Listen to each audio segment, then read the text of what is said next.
Artículo. La neurociencia necesita comportamiento. Corregir un sesgo reduccionista. John W. Krakauer. Hay herramientas cada vez más convincentes disponibles para la investigación en neurociencia, que van desde la selección de objetivos genéticos hasta el control de circuitos optogenéticos y el mapeo de conectomas complejos. Estos enfoques se combinan con una creencia fundamental arraigada a menudo tácita. En el programa reduccionista para comprender el vínculo entre el cerebro y la conducta, el objetivo es la aplicación causal a través de manipulaciones neuronales que permiten probar las afirmaciones de necesidad y suficiencia. En la mayoría de los casos después del trabajo conductual, se aboga por una noción más pluralista de neurociencia cuando se trata de relación cerebro-conducta.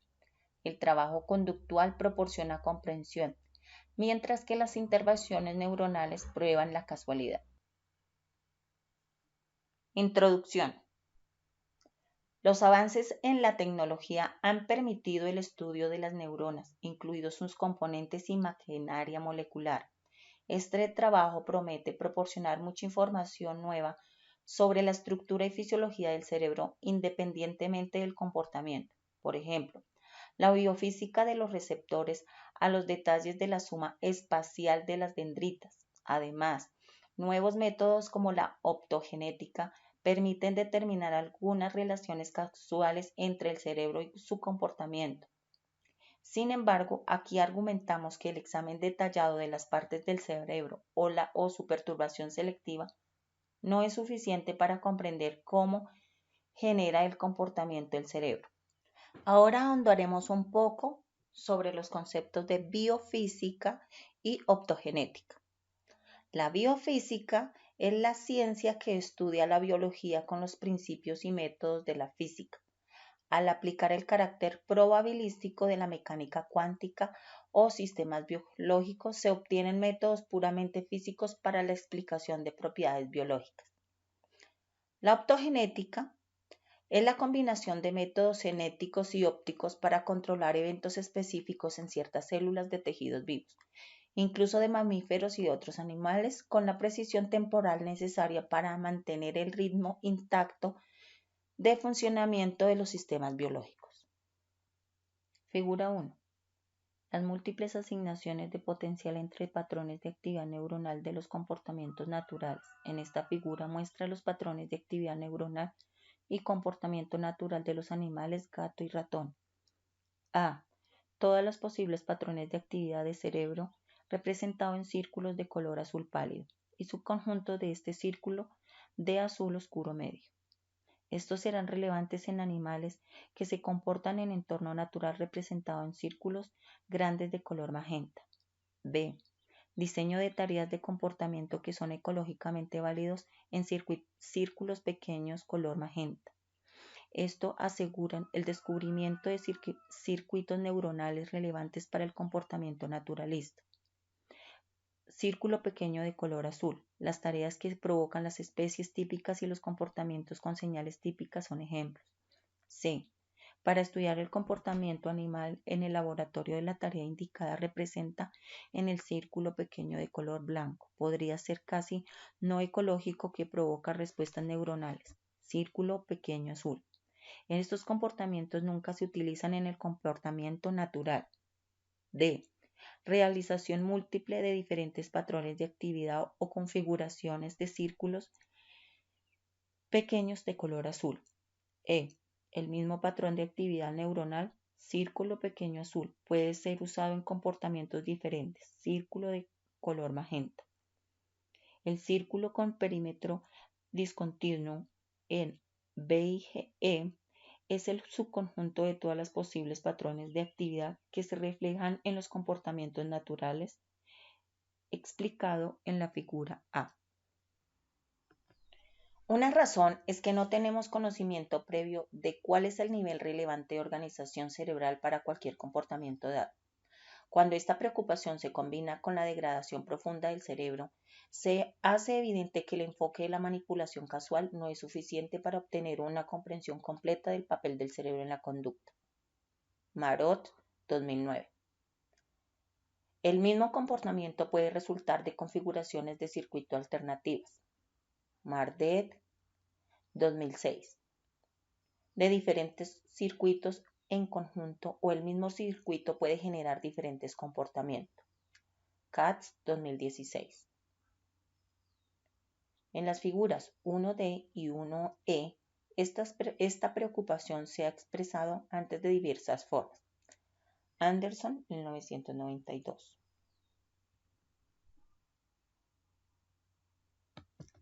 Pero creemos que es útil revisar y formular los argumentos en un momento de comprensible entusiasmo por enfoques intervencionistas cada vez más efectivos en neurociencia.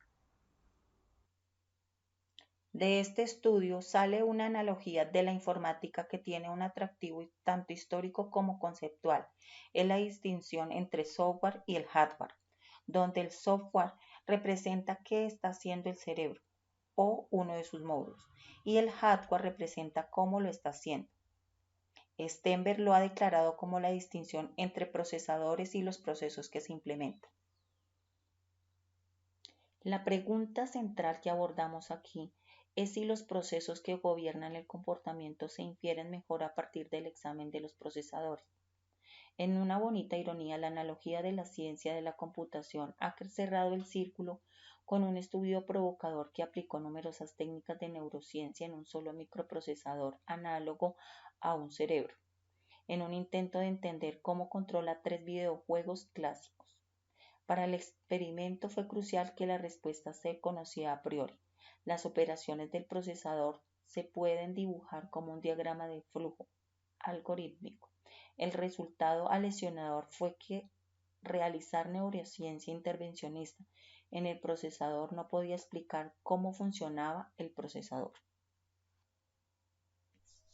La neurociencia está repleta de casos que ilustran la dificultad epistemológica fundamental de derivar procesos de procesadores. Por ejemplo, en el caso de la lombriz intestinal, conocemos el genoma, los tipos de células y el conectoma, cada célula y sus conexiones. A pesar de esta gran cantidad de conocimientos, nuestra comprensión de cómo toda esta estructura se relaciona con el comportamiento del gusano sigue siendo frustrantemente incompleta. Por lo tanto, es evidente que es muy difícil inferir el mapeo entre el comportamiento de un sistema y sus propiedades de nivel inferior con solo mirar las propiedades de nivel inferior.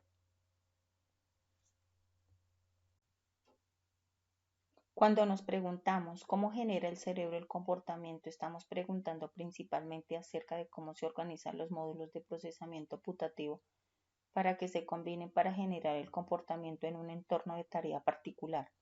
Depender únicamente de la recopilación de datos neuronales, con el comportamiento incorporado como un pensamiento posterior y típicamente sobre restringido, como se observa en el cuadro 1 de la figura 1. C, en el cual el patrón antinatural de actividad se observa en el círculo azul y blanco,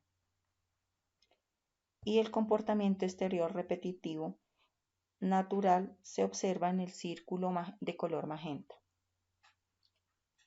No conducirá a respuestas significativas. Esta es una pregunta que se responde mejor a través de hipótesis precisas articuladas en un marco conceptual a priori, un diseño cuidadoso de tareas y la recopilación de datos de comportamiento. ¿Cómo llegamos aquí? Las nuevas tecnologías han permitido la adquisición de conjuntos de datos masivos e intrincados, y los medios para analizarlos se han vuelto concomitantemente más complejos. Esto a su vez ha llevado a la necesidad de expertos en computación y análisis de datos, con un énfasis reducido en pensadores a nivel de organismos que desarrollan análisis funcionales detallados del comportamiento, su trayectoria de desarrollo y su base evolutiva. Preguntas profundas y espinosas como ¿qué se considera una explicación de este contexto? ¿Cuáles son los mecanismos para el comportamiento que estamos tratando de entender? ¿Y qué significa entender el cerebro? Queda marginado. El análisis en la neurociencia ha pasado de estas preguntas de mayor enlace al desarrollo de tecnologías, sistemas de modelo y los enfoques necesarios para analizar la avalancha de datos que produce. La neurociencia impulsada por la técnica podría considerarse un ejemplo de lo que se conoce como sesgo de sustitución.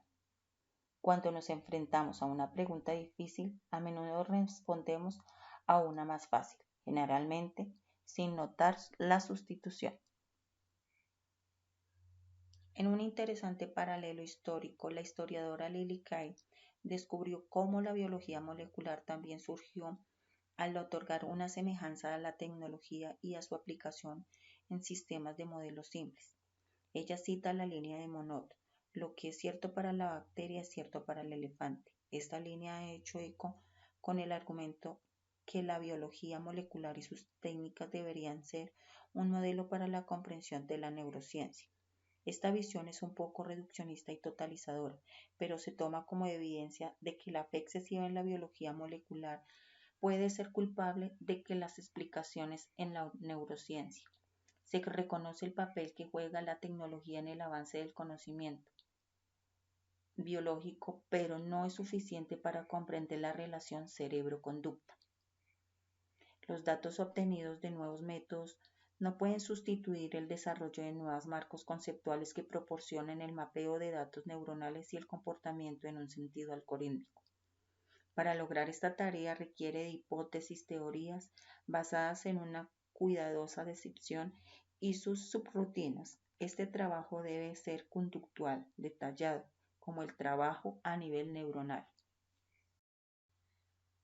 De lo contrario, se pierde la alineación entre diferentes niveles de descripción. El primer paso para desarrollar marcos conceptuales que relacionen de manera significativa en los circuitos neuronales con las predicciones en diseñar y experimentar conductas basadas en hipótesis. Este paso es de importancia crítica y altamente informativo. Es inquietante que los estudios incluyan el comportamiento como un simple complemento apresurado en artículos. Estos están llenos de múltiples técnicas, tipos de resultados e incluso especies.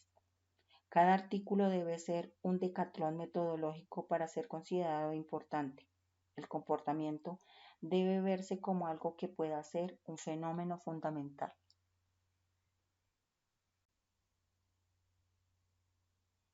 Ahora definiremos qué es el comportamiento. Tinbergen definió el comportamiento como los movimientos totales realizados por un animal intacto. Otros autores definen el comportamiento como las respuestas coordinadas internamente, acciones o inacciones de organismos vivos completos, individuos o grupos, a las respuestas internas o estímulos externos, incluyendo respuestas que se entienden más fácilmente como cambios en el desarrollo. El núcleo de esta definición es el comportamiento son las respuestas coordinadas internamente o estímulos internos o externos. Sin embargo, es evidente que algunos estímulos son más importantes que otros para mejorar nuestra comprensión de los animales y sus sistemas nerviosos. Desafortunadamente, los animales no levantan una bandera o cuadros para indicar cuándo están a punto de realizar un comportamiento, ni señala cuándo terminan. Están constantemente en movimiento y respondiendo a lo que sea que los rodea, lo que invita al siguiente error fácil, dado que un animal está respondiendo a los estímulos y a los correlatos fisiológicos que son medibles. Etiquetar correctamente algo como comportamiento depende del resultado de una investigación sobre lo que hace el animal para asegurar su supervivencia en su hábitat nativo. De esta forma se descubriría, por ejemplo, que los murciélagos navegan por densos bosques en total oscuridad mientras cazan insectos y que los roedores se retiran apresuradamente cuando ven un halcón que se lanza hacia. No hacerlo es combinar una respuesta de estímulo con un patrón espaciotemporal que es producto de la selección a lo largo del tiempo. Si bien cualquier perturbación aplicada a un animal puede conducir a líneas productivas de investigación, esté o no fundada en algo etológico, La historia de muchos de los momentos más productivos de la neurociencia es la historia de haber abstraído ingeniosamente, de tal manera que admita experimentos controlados y repetibles.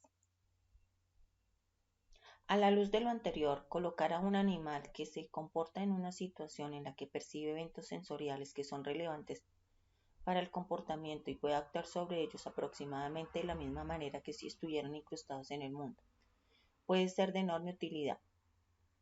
Como se muestra en la figura 1b, el subconjunto más pequeño de patrones de actividad de color azul oscuro y su conjunto de comportamiento natural de color magenta oscuro.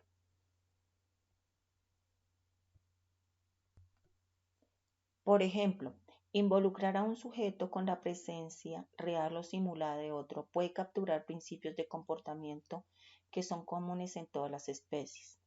Hacerlos con monos titíes revela un comportamiento vocal de turnos con patrones similares de bloqueo de la fase y arrastre como en la comunicación humana. Evitar el enfoque puramente de macrodatos en el que los datos de comportamiento se adquieren a ciegas de un gran número de animales a través de la automatización y sin tener en cuenta al individuo. Este estudio a nivel de organismos condujo a conocimientos sobre el desarrollo evolutivo, procesos y posteriormente a principios computacionales compartidos entre especies. Enfoques etológicos similares en otras especies han llevado a una serie de investigaciones impulsadas por el comportamiento de los mecanismos del nivel neuronal, los peces, las ranas y pájaros. Varios autores. En esta instancia, el enfoque más eficaz puede ser similar todo el entorno natural de la tarea para obtener toda la gama de posibilidades de comportamiento adaptativo. Los sistemas de realidad virtual desarrollados para una serie de sistemas modelo, incluidos roedores, moscas y peces, ofrecen este enfoque. Dockett y Reschier. Otros autores. Los sistemas de realidad virtual fueron originalmente una respuesta al problema de cómo mediar entre el incómodo matrimonio del mundo estrictamente controlado pero no etológico, de la fisiología del laboratorio, y el mundo pobremente controlado pero etimológicamente relevante de las conductas estudiadas por los etólogos. McClaver. Sin embargo, es de vital importancia darse cuenta de que el uso eficaz de la realidad virtual requiere una comprensión cuantitativa detallada del comportamiento en estudio, tal como ocurre en el animal sin obstáculos. Solo entonces puede el investigador evaluar, por ejemplo, si el sistema de realidad virtual es capaz de engañar al animal haciéndole creer que está en el mundo como normalmente operaría dentro. Por ejemplo, se ha desarrollado un sistema de realidad virtual mediante el cual podemos obtener de manera confiable el comportamiento de captura de presas en larvas de pez cebra que cazan paramecio. Un cuidadoso trabajo de comportamiento en el animal que nada libremente mostró que la detección de presas está marcado por los ojos del pez que se acercan para señalar a la presa. Este movimiento ocular no se ve durante ningún otro comportamiento. Con ese conocimiento en la mano podemos evaluar el éxito del sistema de realidad virtual por la frecuencia con la que podemos ver que los ojos se mueven de esta manera cuando mostramos paramecios artificial en una pequeña pantalla frente al animal que de otra manera se fija en un lugar del ser incrustado en un bloque de agar. Comprender el comportamiento y sus procesos a nivel de detalle necesario para generar conocimientos significativos a nivel neuronal requeriría un énfasis en los comportamientos naturales realizados por los individuos.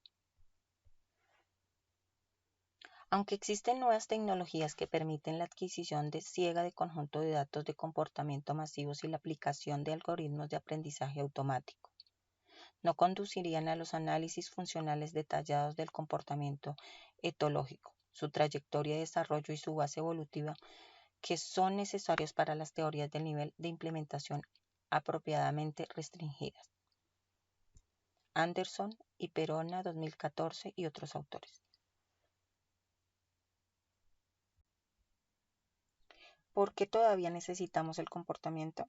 Quizá el ejemplo más conocido de un marco ideado para formalizar lo que significa comprender el vínculo entre el cerebro y el comportamiento son los niveles de comprensión de los sistemas complejos de David Marr, originalmente diseñado como una crítica del trabajo reduccionista en neurofisiología. No se tiene la intención de repetir o diseccionar la formulación particular de Marr, ya que esto se ha hecho muchas veces antes, y a veces los argumentos sobre las definiciones de sus tres niveles, o si debería haber más de tres, oscurecen el punto central y el profundo hecho por Marx y muchos otros antes. Comprender algo no es lo mismo que describirlo o saber intervenir para cambiarlo. La mayoría no es una novedad que la descripción no sea comprensión, pero con la demasiada frecuencia en la neurociencia, la eficacia causal se considera equivalente a la comprensión. Marr adoptó una posición firme sobre la insuficiencia de un enfoque estrictamente neurofisiológico de la comprensión. Tratar de comprender la percepción mediante la comprensión de las neuronas es como intentar comprender el vuelo de un pájaro estudiando solo las plumas. Simplemente no se puede hacer. Figura 2. La intuición principal de Marr fue que es mucho más difícil inferir el hardware neuronal o implementación nivel 3 que algoritmo nivel 2. Está empleando el sistema nervioso en comparación con llegar a él mediante un análisis del problema computacional nivel 1. Está tratando de resolver. La principal objeción de Marr al tratar de comprender el cerebro registrando las neuronas fue que esto solo conduce a descripciones en lugar de explicaciones. Una descripción de la actividad neuronal y las conexiones no es sinónimo de saber qué están haciendo para promover el comportamiento. Incluso los que creen firmemente en el trabajo realizado a nivel de neuronas y moléculas, el nivel de implementación admiten el punto de Marr. Una analogía que ayuda a transmitir este punto es la comprensión del juego de ajedrez. La comprensión del juego de ajedrez no depende de saber nada sobre el material del que están hechos el tablero o las piezas. De hecho, Marr sugirió que los detalles del sistema nervioso pueden ni siquiera importar. Si bien es cierto que las propiedades físicas de las piezas de ajedrez pueden afectar la aplicación de las reglas, por ejemplo, si uno sin darse cuenta le da a un niño un juego de ajedrez para que él tome todas las piezas y si éstas son demasiado pesadas no las podría recoger. La solución terapéutica son piezas de ajedrez más ligeras, pero esto en ninguna manera ha cambiado el análisis o la comprensión del ajedrez.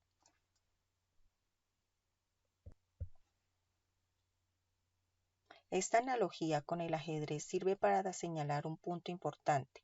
Los experimentos de comportamiento bien diseñados en ausencia de trabajo en el nivel neuronal pueden ser muy informativos por sí mismos, antes de que se establezca un bucle de conocimiento de beneficio mutuo entre la implementación y el trabajo a nivel de comportamiento.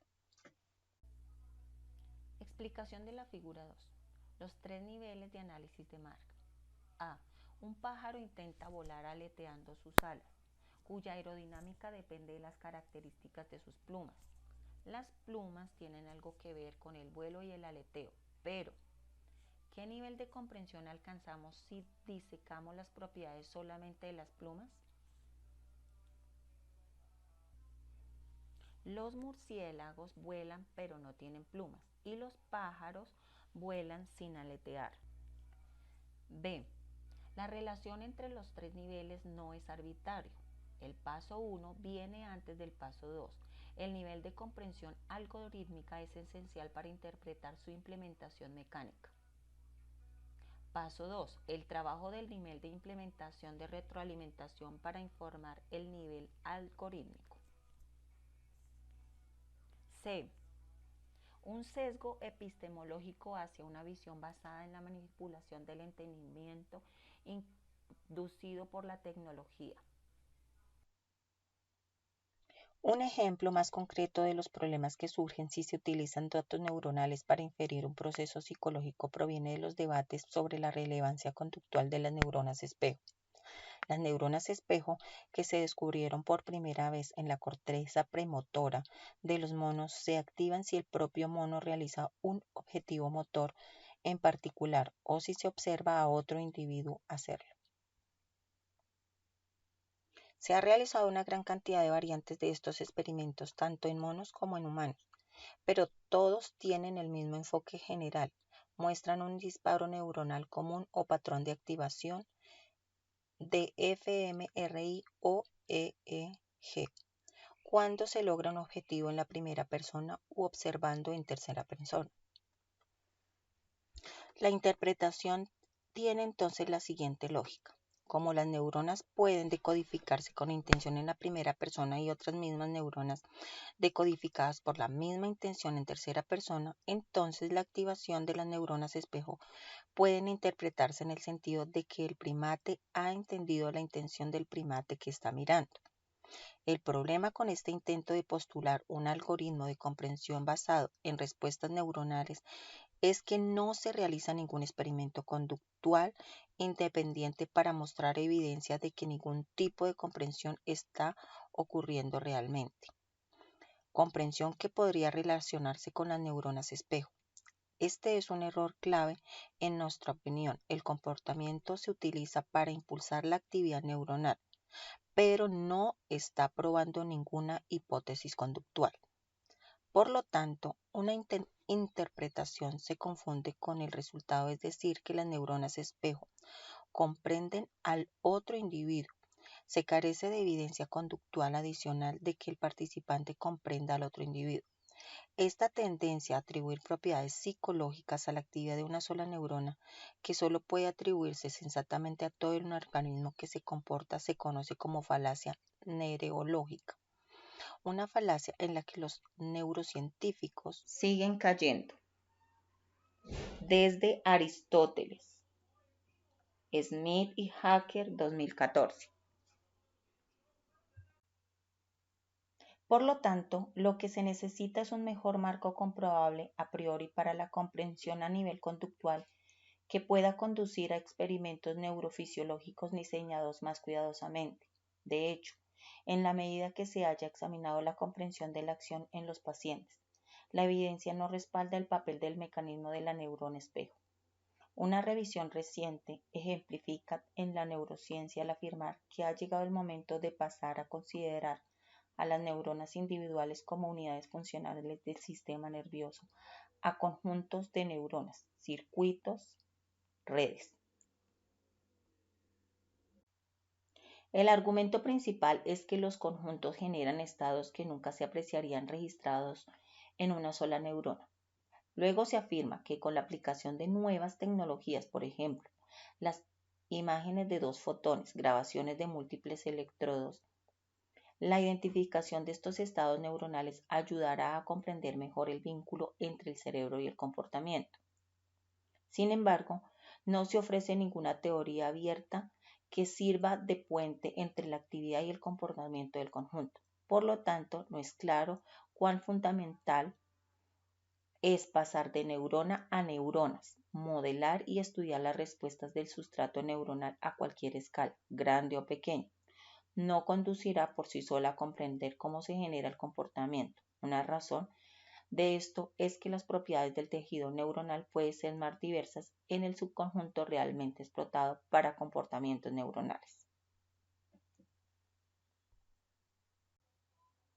Sin un comportamiento bien caracterizado y sin teorías que puedan actuar como limitación en las inferencias a nivel circuito, el cerebro y el comportamiento será incomprensible. Las preocupaciones de este enfoque se han trabajado hace más de 40 años y hoy se siguen caracterizando de forma más detallada en cada elemento del circuito y en la especificación de la conectividad sináptica entre elementos. Sin embargo, muchos de estos comentarios señalan que las descripciones son cada vez más complejas a un nivel que no sirven como puente. Por ejemplo, cuando una entidad está diseñada para un propósito y está sujeta a reglas relaciones que pueden determinarse mediante el estudio de su comportamiento sin tener que analizar todas sus partes físicas. Comentario de Grinet a Silverstone, 1980. El fenómeno en cuestión aquí, cuando se define el registro de poblaciones de neuronas o la caracterización de redes completas, es la emergencia. Las neuronas en su organización agregada causan efectos que no son evidentes en ninguna neurona individual.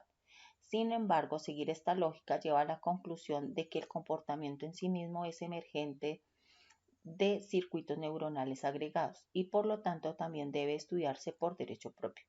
Un ejemplo de un comportamiento emergente que solo puede entenderse a nivel algorítmico, que a su vez solo puede determinarse mediante el estudio del comportamiento emergente en sí, es la bandada de pájaros.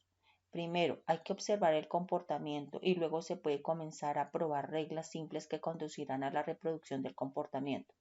En este caso, mejor a través de la simulación. Las reglas son simples. Por ejemplo, una de ellas es dirigirse al rumbo prometido de los vecinos, observar o diseccionar un ave individual o incluso varias aves. Nunca podría derivar tal regla. Sustituye el agrupamiento con un comportamiento como alcanzar y los pájaros por neuronas. Y queda claro que la adopción de un enfoque demasiado reduccionista se puede dificultar la comprensión. ¿Cómo ha abordado la neurociencia esta brecha persistente entre explicación y descripción? Ha optado por favorecer versiones de explicación casuales intervencionistas. Desafortunadamente no hay atajos en la trayectoria desde la psicología, la cognición, la percepción y el comportamiento, hasta las neuronas y los circuitos. Se podría argumentar que ahora existen técnicas que permiten manipular circuitos neuronales directamente, por ejemplo, con optogenética o estimulación magnética transcraneal, de modo que se puedan descubrir las relaciones casuales y no solo correlaciones. El punto crítico, sin embargo, es que las explicaciones causal-mecanicista son cualitativamente diferentes de entender, como los módulos de componentes realizan los cálculos que luego se combinan para producir el comportamiento.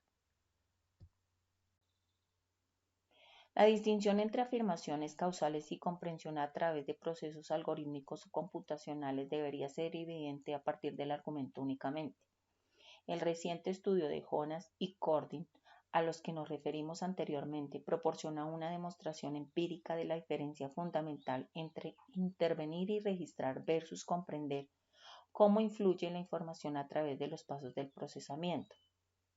El estudio plantea la cuestión de si un neurocientífico podría entender un microprocesador.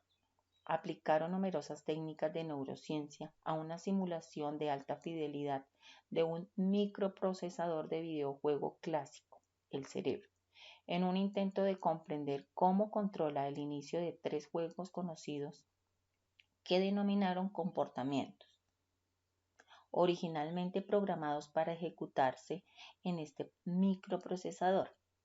Para el experimento fue crucial el hecho de que se realizó en un objeto que ya entendía completamente. La estructura fundamental de búsqueda, de codificación y ejecución de un microprocesador se puede dibujar en un diagrama. Entender el chip mediante técnicas neurocientíficas significaría, por lo tanto, poder descubrir este diagrama. En el estudio se seleccionaron transistores simulados, se determinó su sintonización, se registraron los potenciales de campo local y se realizó una reducción dimensional en la actividad en todos los transistores. El resultado fue que ninguna de estas técnicas se acercó a la ingeniería inversa de la arquitectura estándar de computadora de programa almacenado. Jonas y Cordin, 2017. De este estudio surge una serie de puntos dignos de mención que convienen destacar más. El tratamiento de la conducta representa a la perfección cómo el campo de la neurociencia tiende a trabajar con este concepto. Los datos de comportamiento analizados consistieron en 10 segundos de actividad espontánea sin que ningún jugador jugara realmente el juego. Jonas y Cordin, 2017. Este es un fragmento de actividad al que se refiere como estímulo-respuesta. Cuadro 1. Para distinguirlo del comportamiento, un patrón adaptativo de actividad, es decir, uno que mejora la actitud. Como tal, esta actividad es un punto de partida que es poco probable que resulte en comprensión, sin importar cuán avanzado sea el análisis posterior, pero se supone que en lugar de un fragmento se tiene un mapa de actividad completo para un juego completo jugado por una sola persona, suponiendo además que se podría hacer un trabajo mucho mejor, utilizando mejores algoritmos de análisis. Con los datos, sugieren que a esto de manera similar no conduce a conocimientos significativos sobre la arquitectura funcional del procesador, ya que nuevamente no se está probando ninguna hipótesis o ningún a nivel de comportamiento. No existe una estructura conceptual en su lugar.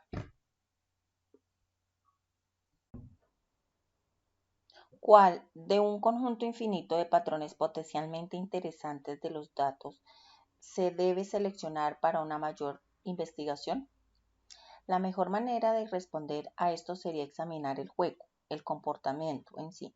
Un ingeniero que intente hacer una copia de la máquina generaría un análisis de tareas de alto nivel de lo que el microprocesador necesita hacer para desempeñar su papel del juego. Por ejemplo, podría estudiar las posiciones en la pantalla, las formas y los colores de los agentes a lo largo del tiempo, el valor de las puntuaciones y las respuestas a la entrada del joystick generada por el jugador. Entonces podría preguntar cómo el chip en la máquina satisface estas necesidades de orden superior del juego. Desde este punto de partida sería posible un trabajo más productivo sobre el papel de partes específicas del chip. Por lo tanto, es necesario formular dos preguntas más. Primero, ¿es la explicación causal mecanicista a nivel neuronal mejor un principio que las explicaciones algorítmicas o computacionales de la conducta? En segundo lugar, ¿es suficiente la explicación causal mecanicista para explicar un fenómeno conductual? Conocer claramente las condiciones suficientes y necesarias para evocar un comportamiento tal como se encuentra a través de la manipulación optogenética o simular puede quedar muy lejos de conocer las reglas necesarias para instruir a un robot o una computadora para que realice la actividad en cuestión. Entonces diría que si la pregunta es ¿cómo conduce el cerebro al comportamiento? Primero preguntar por qué el cerebro realiza este comportamiento y luego preguntarnos cómo lo está haciendo. Entonces, usando la analogía del vuelo, figura 2, una vez que estamos de acuerdo en que el vínculo de las aves es un comportamiento adaptativo, determinamos que vuela batiendo sus alas y no moviendo sus patas. Una vez que hayamos resuelto esto, podemos comenzar a estudiar las plumas que forman el ala. Visto de esta manera, comprende que el batir de las alas es fundamental para el vuelo. Ayuda al estudio posterior de las plumas. Es poco probable que desde el principio estudiar una pluma de avestruz de forma aislada lleve a la conclusión de que existe un fenómeno como el vuelo o incluso que las estructuras parecidas a plumas serían útiles para volar. ¿Por qué se necesitan conceptos del nivel superior para comprender los resultados neuronales, la naturaleza del mecanismo? ¿Por qué ocurre que las explicaciones de bradicinesia es uno de los síntomas cardinales de la enfermedad de Parkinson, que se manifiesta como una falta de vigor del movimiento? La bradicinesia está relacionada casualmente con el agotamiento de la dopamina de la sustancia negra y se convierte de manera parcial y transitoria al aumentar la dopamina con medicamentos. Estos hechos realmente nos ayudan a comprender por qué el agotamiento de la dopamina conduce a la bradicinesia. La respuesta es claramente no. La pérdida de un neurotransmisor puede explicar el inicio necesario y suficiente. Las condiciones de bradicinesia y, de hecho, la investigación de estas condiciones iniciales, muerte celular dopaminérgica, es un área importante de trabajo en curso a nivel celular. Sin embargo, el trabajo restringido a este nivel no puede explicar por qué el agotamiento de la dopamina provoca pérdida de vigor. Esto también es cierto cuando se encuentran correlatos neuronales.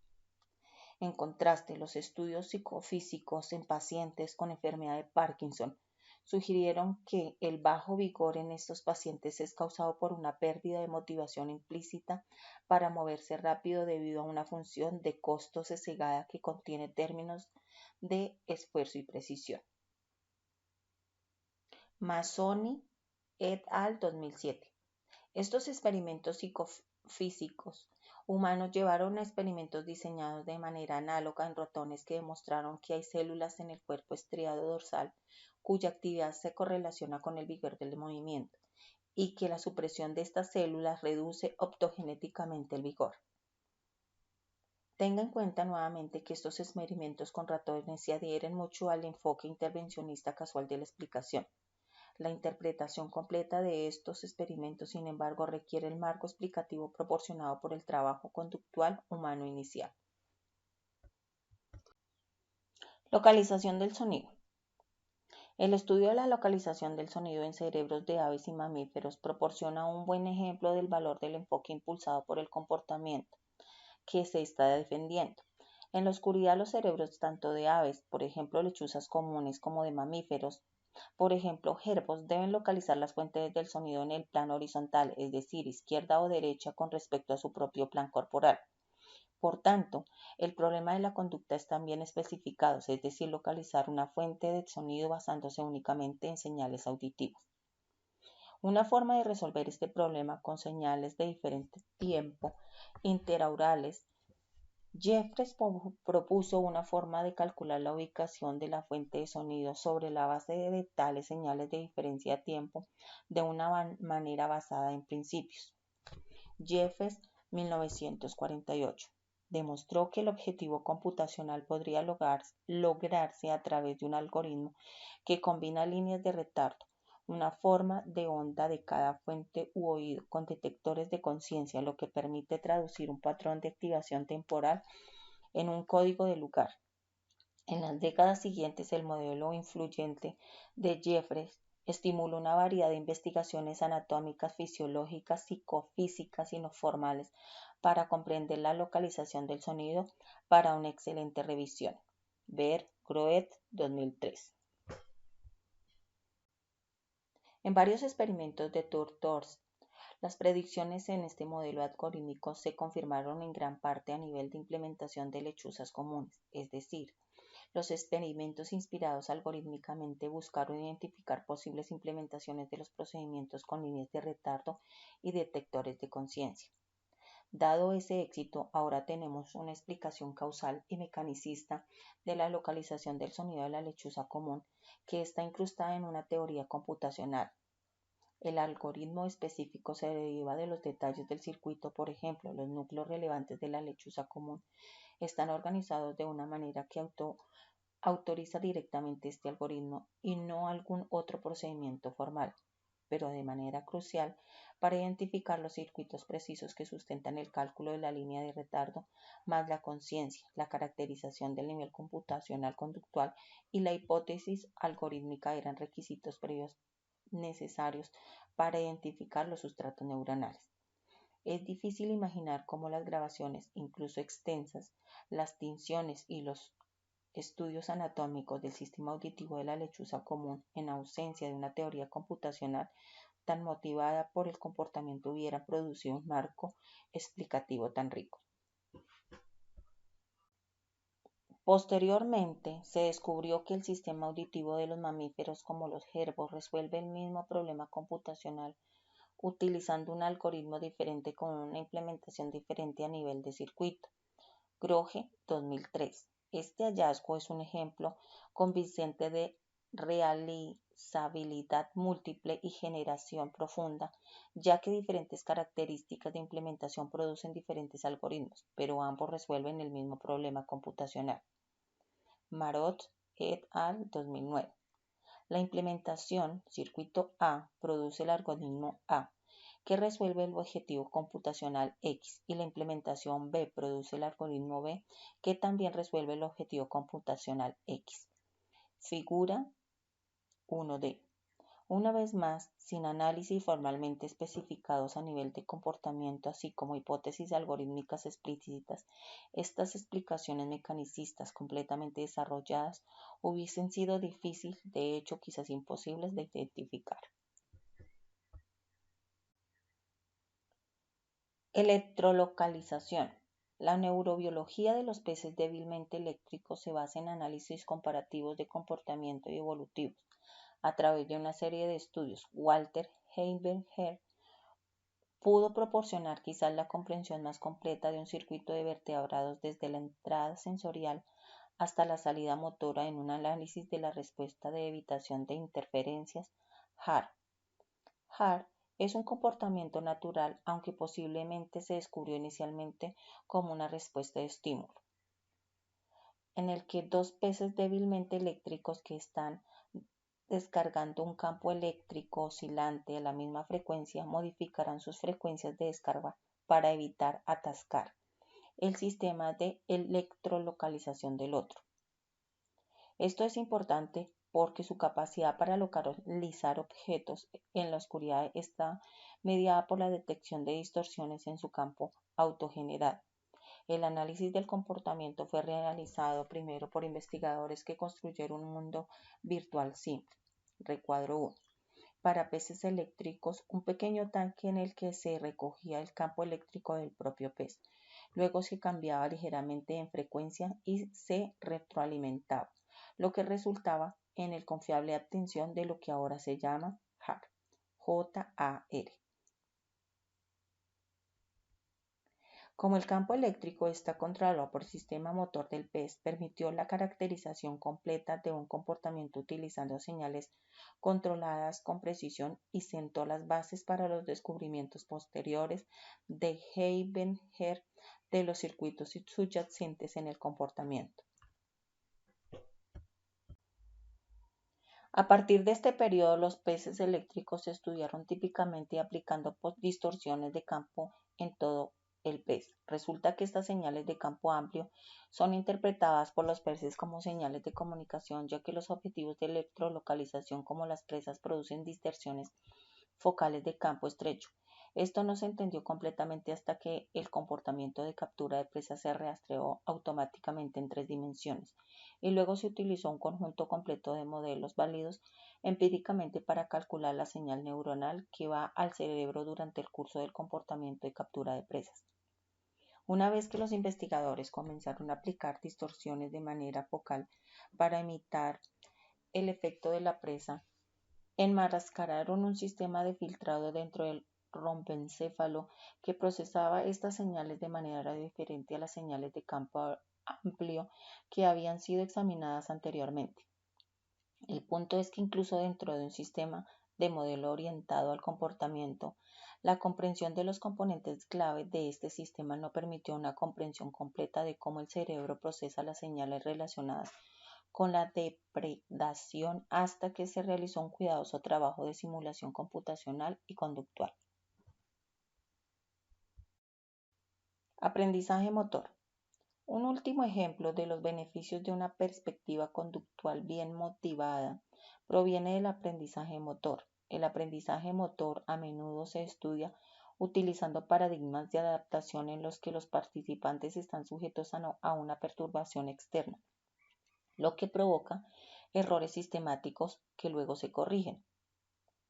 Una gran cantidad de trabajo empírico y teórico originado en gran parte del propio Marr ha sugerido un papel crucial para los circuitos cerebelosos para este tipo de aprendizaje. En esencia, Marr inicialmente creyó, antes de elaborar su idea de niveles de análisis, que el mecanismo de aprendizaje basado en errores podría ser diseñado a la inversa del examen a nivel del circuito. De hecho, mucho trabajo después de Marr ha logrado un progreso considerable en la determinación de cómo los circuitos cerebelosos realizan el aprendizaje basado en errores. Sin embargo, de manera crucial ahora se sabe, gracias a un cuidadoso trabajo psicofísico, que muchos algoritmos de aprendizaje distintos operan juntos para contrarrestar los efectos de una perturbación durante la adaptación, aunque fenotípicamente su comportamiento sumado puede parecer un aprendizaje cerebeloso puro basado en errores. Este es un ejemplo más de realizabilidad múltiple, figura 1D, una base larga de datos para una objeción al reduccionismo. El argumento central es que si hay muchas formas de generar neuronalmente el mismo comportamiento, las propiedades de un solo circuito en el menor de los casos son una instanción particular y no revelan un principio de diseño general. Los distintos algoritmos que operan en los experimentos de adaptación incluyen el aprendizaje basado en errores, el aprendizaje por refuerzo y las estrategias cognitivas. La ponderación relativa de estos procesos depende de cómo se enmarca la tarea con respecto al tipo de retroalimentación e instrucciones dadas. Por ejemplo, cuando los sujetos reciben retroalimentación e instrucción sobre el punto final, resuelven la misma tarea de rotación visomotora de manera diferente a cuando no se les da la instrucción y se les proporciona retroalimentación visual continua. Esta organización de nivel superior opera en el nivel de la meta de la tarea global, que solo puede identificarse de arriba hacia abajo, observando el comportamiento sumando y luego descomponiéndolo psicológicamente, no conociendo primero cómo cada uno de estos componentes se implementa neuronalmente. Tyrrell y Cole, 2014. La tarea de adaptación es percibida y resuelta por todo el cerebro de un cuerpo, no solo por cualquier componente del circuito. Se ilustran 2 puntos con estos 4 ejemplos. La primera es que los experimentos a nivel de sustrato neuronal se diseñaron mejor con hipótesis basadas en trabajo conductual preexistente que ha descubierto o presupuesto procesos algorítmicos y computacionales para cada una de las variedades de argumentos de por qué el trabajo experimental basado en hipótesis a nivel de algoritmo es fundamental. Ver Cooper y Peebles, 2015. En segundo lugar, las explicaciones de los resultados a nivel neuronal dependen casi por completo del vocabulario y los conceptos de nivel superior derivados del trabajo conductual. Los niveles más bajos de explicación no explican los niveles más altos. La necesidad de una neurociencia más pluralista. Si miramos hacia el futuro de nuestra ciencia, ¿qué significará decir que entendemos el mecanismo del comportamiento? La respuesta obvia es que lo puede llamarse el nirvana del neurofisiólogo, el diagrama del cableado completo del sistema nervioso de una especie, cada sinapsis etiquetada como una excitadora o inhibidora, presumiblemente también un gráfico, o para cada axón de los impulsos nerviosos en función del tiempo durante el curso de cada patrón de comportamiento. La comprensión real solo vendrá de la destilación de principios generales a un nivel superior para ser paralelo. Por ejemplo, los grandes principios de la genética, herencia de partículas, continuidad de la línea germinal y no herencia de las características adquiridas, dominancia, ligamento, mutación, etc. Parece posible que en niveles superiores algunos principios importantes pueden anticiparse a partir de la evidencia conductual únicamente. Richard Darwin, 1976. Últimamente la neurociencia ha centrado en los circuitos neuronales.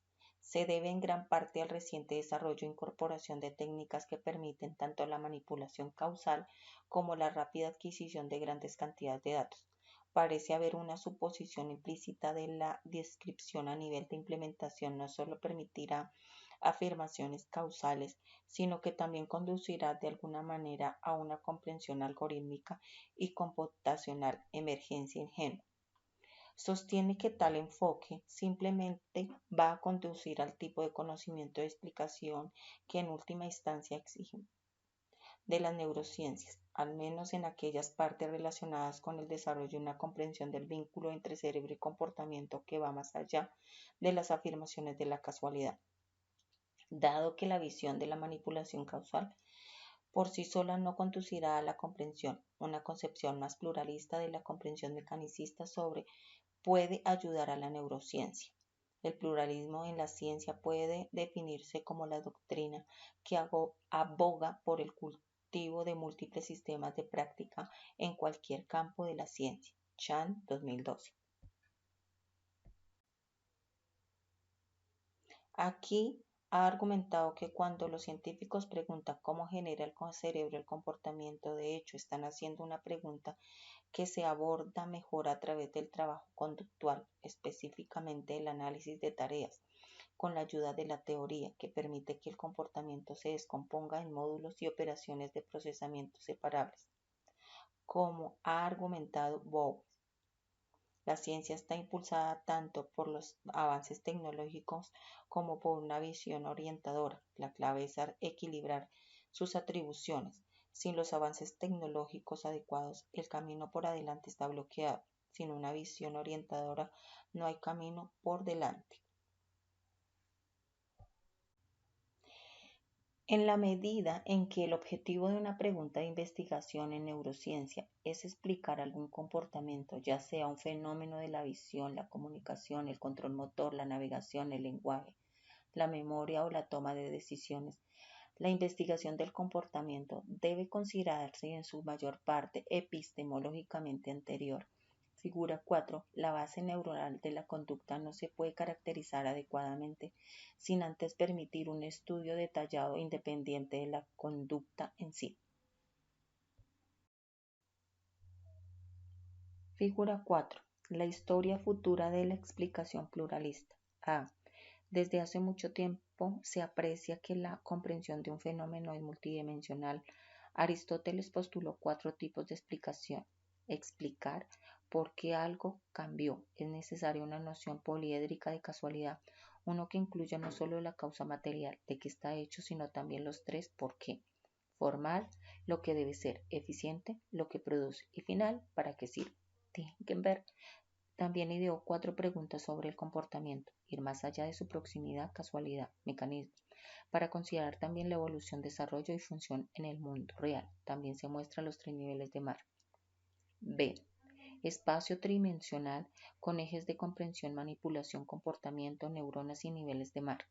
El cuadro rojo es donde estamos y el azul es donde deberíamos ser. Expresiones de gratitud.